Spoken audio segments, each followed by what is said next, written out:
here I go, without further ado. I'm also working with Ableton as well. I'm gonna go ahead and just switch my camera so you guys can see what I'm doing. Triggering all my keys right now with my APC. All right. So I'm gonna play the beat first and then we'll break it down later, okay? All right, here we go.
Wow. Word. Oh, wow. Yeah, that's sick. That's sick. Yeah, wow. Yeah, go ahead, break that beat down, dude. Because I need to know. First of all, I need to know what you was doing with the board, and I want to know how you assigned everything. Yo, Okay. you needed to get on that mic and just go, Suavecito! With like mad echo. All right, so I'm gonna start off with the sample.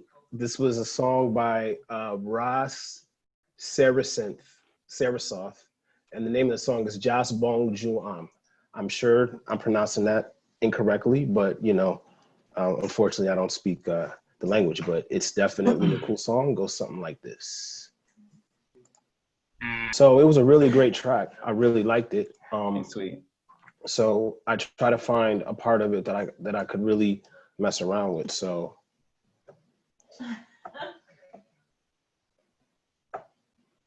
I ended up with this part. So here we are with the track. I pitch shifted it down a little bit.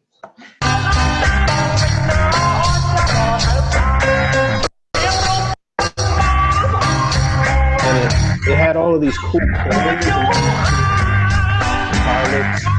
As far as this type of music, there's so many opportunities to sample because there's so many cool things going on in every single song that I listen to. So I really just stuck with one song and found different sections of it.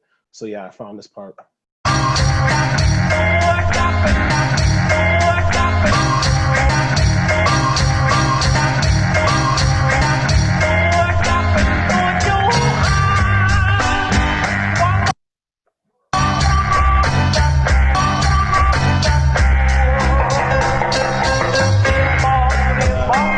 Because I don't really share a lot of the musicality that you guys have in terms of, you know, playing instruments and things like that. I wanted to break it into different sections. So essentially I tried to make it so that I did at least 3 different sections. So basically every 8 bars, you got a different idea. And I messed around with a whole bunch of different ideas until I got 3 ideas that I felt that progressed and kind of built tension. as they move through. So the first idea was this one.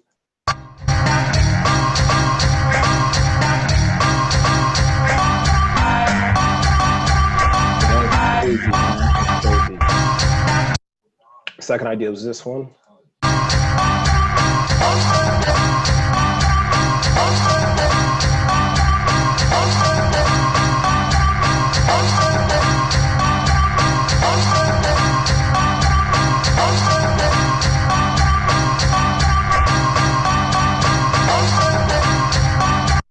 And third idea was this one.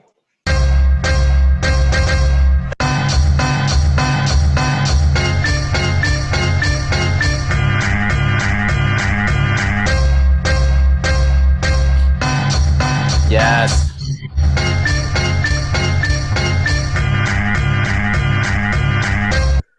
And for the drums, lately I've been using a couple different things.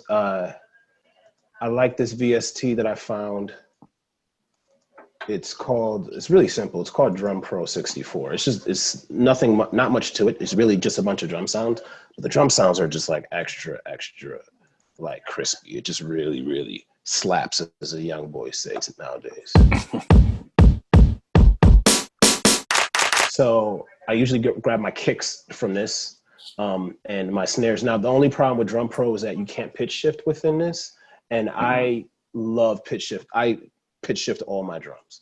So I always have to combine it with another drum rack just to get all of the drum sounds that I want. So the other drums come from this channel here. And, you know, it's just your basic shaker. And I think I have a nice little bell sound in this one as well. Let me see.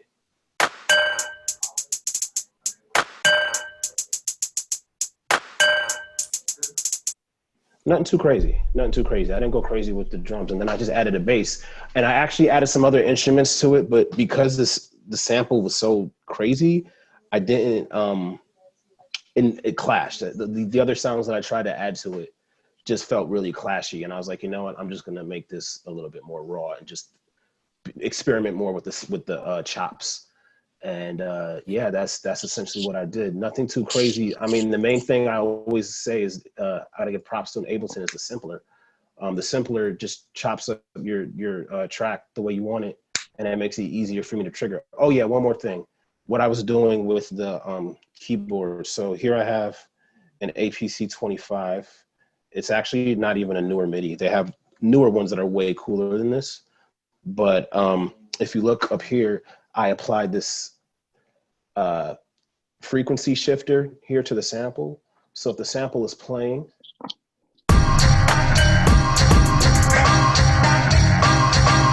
right here, I can mess around with the frequency.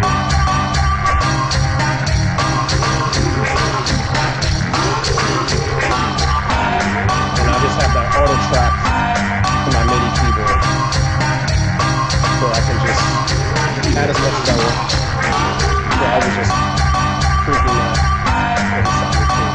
And honestly, just to earn some cool points. I just wanted and that's, the frequency thing is you're trying to get into a specific frequency range, or like so I mean, that's what it's intended for, but what I use it as a live effect. So what happened was every time I got to the third section of this beat, right before it kind of transitioned to this kind of hook chorusy type of section, I would mess around with this knob just to lead into it, so you guys got an effect every time it switched over. But I practiced that before we did the beat, so that I knew when to put that filter in there. But it's completely automated. Cheating already. Episode 1. And we're cheating. It's completely automated. It's not, or live. It's completely live. So that's actually not in the beat. That sound is turned all the way down at 0% right here. So when the track is playing, I would just mess around with the knob just to get some cool sound. And it would basically give you a little bit of like a woo, and then the next section. Yeah, like it's just you know, like I think okay. Yeah, I can hear it. Yeah. So you can you automate that at all? Do you know anything about? You can automate it, and I think it's pretty easy to. I think there's two ways you can visually do it somehow, like just program it in the machine, Yes, or you can just record you doing it. Oh, okay. It'll just remember and it. It will remember that. Yeah, that's awesome. Sequence, yep. Mm-hmm. Yep. Yeah, and then for when you use Simpler, are you and that's the chop is happening. You're going in after the chops, like it auto chops based upon whatever, right? Like either number of beats or time or whatever, and then you're going and you're saying, no, I want this. Right. So you're manually changing those chops. So it's pretty good at finding chops itself. But what happens is, you're always going to want to adjust them exactly the way you want them.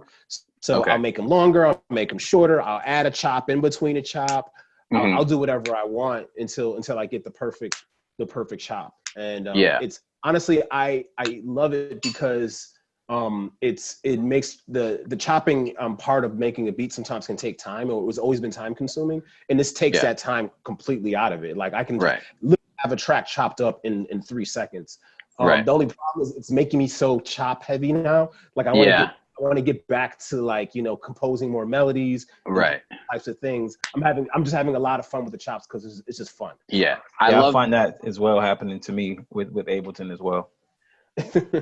So yeah, I'm trying to be like E and get more into the musicality of it, and I want to get that Scalar app that he has or Scalar VST, simply because I'm not talented with piano playing. That thing can help me with some keys and melodies and things like that. So I love the third idea in this song is like amazing to me. Can you let it rock again, and then we'll go into the judging section? Sure. Yes.